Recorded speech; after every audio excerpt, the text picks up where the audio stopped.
Amanya gange Zekagam Paulo, Bwaise Fashions, CEO, Sangibwe Bwaise, behind KCCA, tutunga engoye z'abaami, abakyala, tutunga amasuuti, agembaga, weddings, goddesses, changing gowns, ne tuyigiza n'okutunga fashion and design. Olwaleero tugenda yiga bakola waistcoat or buscoat.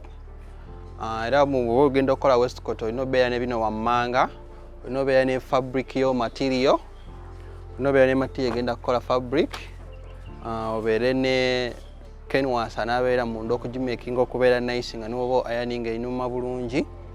Tulina obeera ne lining anaakola lining munda, even the back part. Then olina obeera n'ekitabo wonna notinga measurements the customer, olina obeera n'olukoba gye tuyita tape measure ng'ogenda okukola buscoat yaffe era nga tugenda olaba.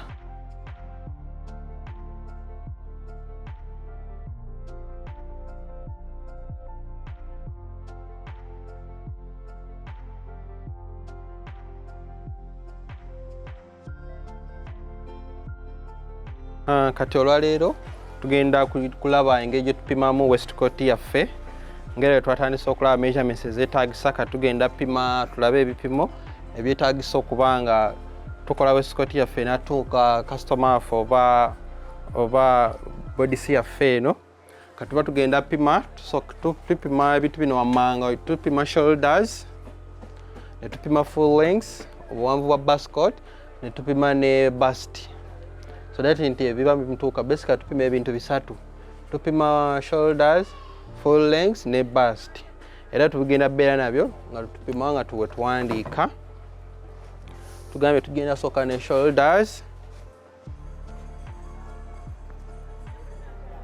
Tupime bust obugazi ekifuba. Tupime ne full length ya buscoat yaffe. Era kati tugenda tandika opima wano. Kati bwe tuba tupima, jjukira omuntu abeera ne shoulders nga zimalayo, naye kati kye tukola tupima for the waistcoat, tupima the inner shoulders eziyitira wano mu nkwaya yaffe bulungi. So tugenda pima shoulders ezoona omuntu. So we get the normal shoulders, we reduce it by only 1 inch. So kati weba eyita wano tulagala up to here. So kati tugenda funa normal shoulders is 17, that is minus 1, giving us 16.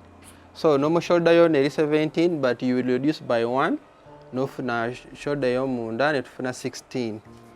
Era kati tugiteekawo 16. Then tugenda pima ekifuba kyaffe.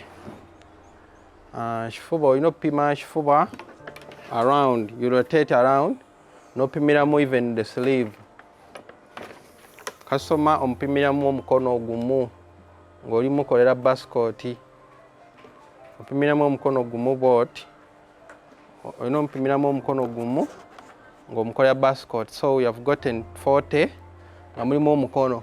Always tupimiramu omukono ofuna correct measurements ennungi. Opimiramu omukono guno n'ofuna 40. So opimiramu omukono gumu ng'era tulabye, that is 40. Then tugenda ku full length ya waistcoat yaffe.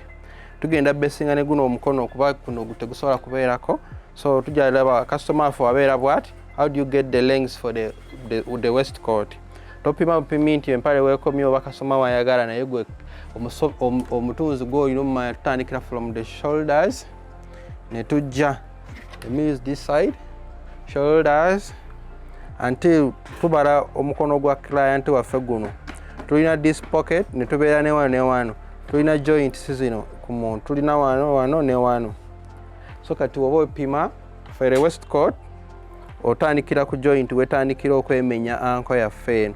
So we shall get 26.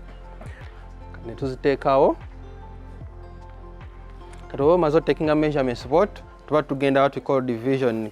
Ngaze tuba tumanyi division yaffe no dividing amu wali during nga tugenda olaba mu process eddako eya drafting our buscoat.